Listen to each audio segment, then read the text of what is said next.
Third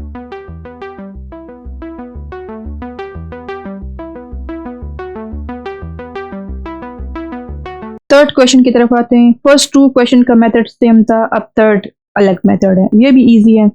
इसमें 4 terms है, 1 2 3 4। ठीक है, पहले 2 टर्म्स में कॉमन देखते हैं और फिर लास्ट 2 टर्म्स में कॉमन देखते हैं। तो इस टर्म में और इस टर्म में कौन सी चीज सेम है? ए सेम है, तो मैं ए लिख लूंगी। जब मैंने इन दोनों में से मैंने इन दोनों का पेयर बना दिया है, ठीक है, और इन दोनों का पेयर। तो इन दोनों में से जब मैंने ए बाय लिख लिया तो इधर क्या बचा? इधर एक्स बच गया है, माइनस साइन लगा लूंगी।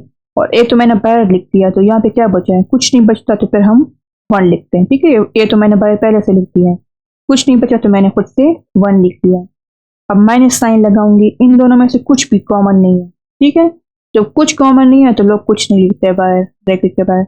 मैं ब्रैकेट के अंदर लिख लूंगी एक्स, ठीक है, और 1। लेकिन यहाँ पे तो माइनस साइन है ब्रैकेट के बाहर। जब ब्रैकेट के बाहर माइनस साइन आता है तो लोग अंदर साइन चेंज कर देते हैं। ठीक है, और इधर जब कुछ नहीं होता तो लोग खुद से 1 लिख देते हैं। इन दोनों में से कोई चीज कॉमन नहीं थी तो बस हमने माइनस लिख लिया ये वाला साइन, और जब कोई चीज कॉमन नहीं थी तो लोग 1 लिख लेते हैं कॉमन में।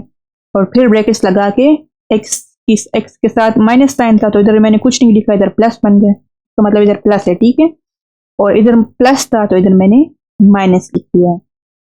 ब्रैकेट के बाहर जब लोग माइनस साइन लगाते हैं तो अंदर साइन चेंज करने होते हैं। अब देखिए ये दोनों सेम है, x minus one x minus one, तो इनको मैं एक दफ़ा लिख लेती हूँ। ठीक है, और इन दोनों में जब ये मैंने लिख दिया ये मैंने लिख दिया तो क्या बचा है? a माइनस वन बच गया है, जिसको मैं इधर ब्रैकेट्स में अलग लिख दूंगी। तो ये इसका आंसर बन गया है x minus one a minus one. ये फैक्टराइज हो चुके हैं, 2 फैक्टर्स इसके आ चुके हैं।